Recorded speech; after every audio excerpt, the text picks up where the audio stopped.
Indoto, mbega indoto ni iki? Indoto nk'umujene, indoto ni iki? Nitwa Kwizera Jean Fils, nkaba nsanzwe ngerageza kwicara nkiyumvira indoto, ivyiyumviro, mbega dukora iki? Mbega ugwaruka turiko turaja, ivyo vyose nkicara nkabitegereza aho nshaka gushika, ariko twese turi kumwe birashoboka. Uricara nk'isegonda umwanya, ibintu bitatu abagwizatunga bavuga, mbega ishure niki? Tuja kwiga ngo tugire turondere ubumenyi bwahe?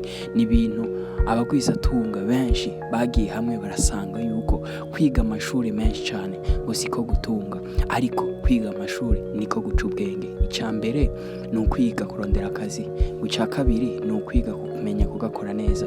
Nk'umujene, nk'ugwaruka afise icipfuzo mu buzima ariko ukagira indoto, vyose birashoboka ugiye hamwe n'abandi, ukuye amaboko mu mpuzu ugakora, vyose ngo birakunda. Indoto rero ni ikintu umuntu agenda akiyumvira, akagira igicapo mu buzima, akabona ico ashaka gukora, akabona n'ico ashaka gushikako, arico cadufatanya nico twokwitwa focus mu buzima. Ugwaruka tumenye ico turi.